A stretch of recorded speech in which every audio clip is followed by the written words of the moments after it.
Okay, so in this video we'll get our first sense of what it's actually like to analyze an algorithm, and we'll do that by first of all reviewing a famous sorting algorithm, namely the merge sort algorithm, and then giving a really fairly mathematically precise upper bound on exactly how many operations the merge sort algorithm requires to correctly sort an input array. So I feel like I should begin with a bit of an apology. Here we are in 2012, a very futuristic sounding date, and yet I'm beginning with a really quite ancient algorithm. So for example, merge sort was certainly known to John von Neumann all the way back in 1945. So what justification do I have for beginning a modern class in algorithms with such an old example? Well, there's a bunch of reasons. One I haven't even put down on the slide, which is like a number of the algorithms we'll see, merge sort is an oldie but a goodie. So it's over 60 or maybe even 70 years old, but it's still used all the time in practice. Okay, so this really is one of the methods of choice for sorting. It's the standard sorting algorithm in a number of programming libraries. So that's the first reason. But there's a number of others as well that I want to be explicit about.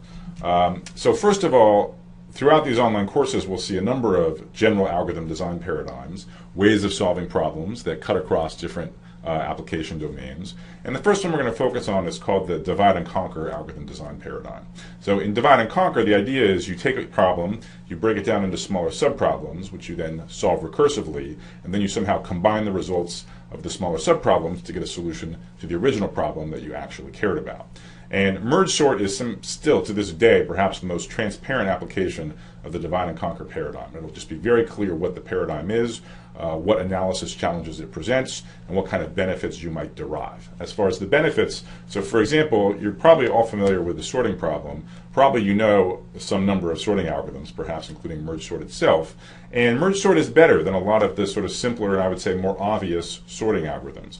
So for example, three other sorting algorithms that you might well know about, but that I'm not going to discuss here. If you don't know them, I encourage you to look them up in a textbook or look them up on the web. But so three sorting algorithms which are perhaps simpler. First of all is selection sort. So this is where you do a number of passes through your array, repeatedly identifying the minimum of the elements that you haven't looked at yet.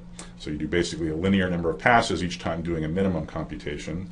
There's insertion sort, which is still useful in certain cases in practice, as we'll discuss. But again, it's generally not as good as merge sort, where you just maintain the invariant that the prefix of the array is a sorted version of those elements. So after 10 loops of insertion sort, you'll have the invariant that whatever the first 10 elements of the array are, they're going to be in sorted order. And then when insertion sort completes, you have an entire sorted array.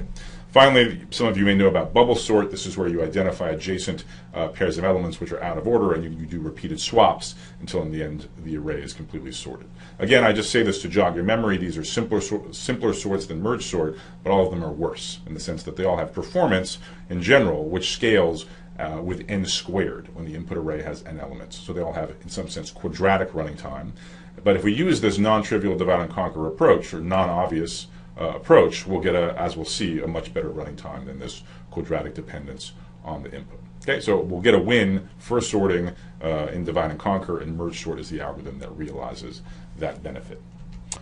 So a second reason that I want to start out by talking about the merge sort algorithm is to help you calibrate your preparation. I think the discussion we're about to have will give you a good signal for whether your background's at about the right level of the audience that I'm thinking about for this course. So in particular, when I describe the merge sort algorithm, you'll notice that I'm not going to describe it in a level of detail that you could just translate it line by line into a working program in some programming language. My assumption, again, is that you're a solid enough programmer that you can take the high-level idea of the algorithm, how it works, and you're perfectly capable of turning that into a working program in whatever language you see fit.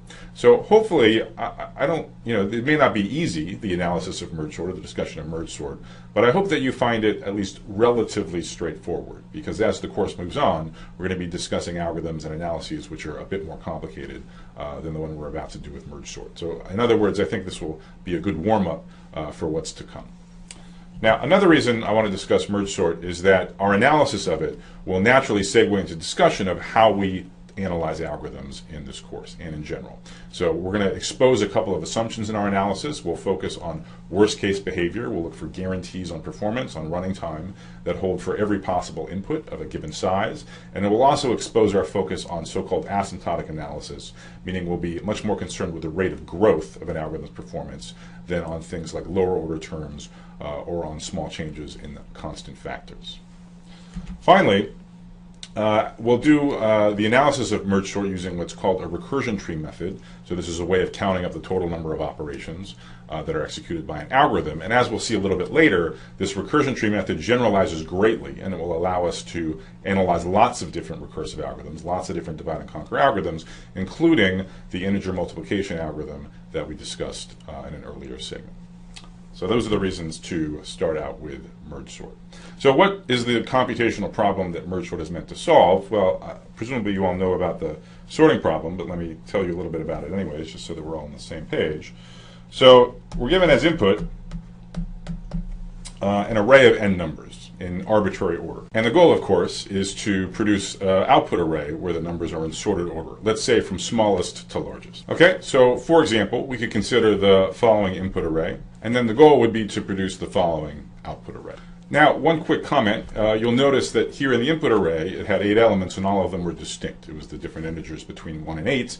Now, the sorting problem really isn't any harder if you have duplicates. In fact, it can even be easier.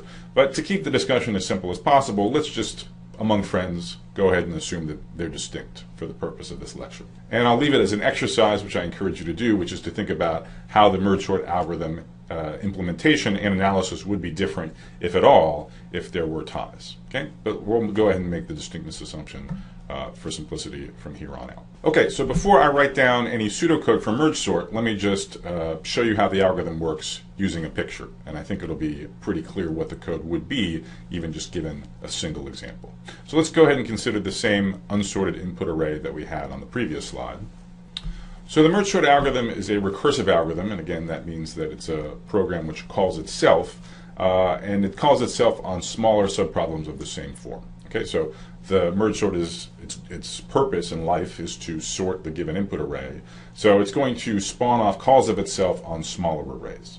And this is going to be a canonical divide and conquer application where we simply take the input array, we split it in half, we solve the left half recursively, we solve the right half recursively, and then we combine the results. So let's look at that in the picture. So the first recursive call gets the first 4 elements, the left half of the array, namely 5, 4, 1, and 8, and of course the other recursive call is going to get the rest of the elements, 7, 2, 6, and 3. You can imagine these as being copied into new arrays before they're given to the recursive calls. Now, by the magic of recursion, or by induction if you like, the recursive calls will do their task. They will correctly sort each of these arrays of 4 elements, and we'll get back sorted versions of them. So from our first recursive call, we receive the output 1, 4, 5, 8, and from the second recursive call, we receive the sorted output 2, 3, 6, 7. So now all that remains to complete merge sort is to take the 2 results of our recursive calls, these 2 sorted elements of length 4, and combine them to produce the final output, namely the sorted array of all 8 of the input numbers. And this is the step which is called the merge. And hopefully you already are thinking about how you might actually implement this merge in a computationally efficient way, but I do owe you some more details, and I will tell you exactly how the merge is done. In effect, you just walk pointers down each of the 2 sorted subarrays, copying over, populating the output array in sorted order. But I will give you some more details in just a slide or 2. So that's merge sort in a picture. Split it in half, solve recursively, and then have some slick merging procedure to combine the 2 results into a sorted output.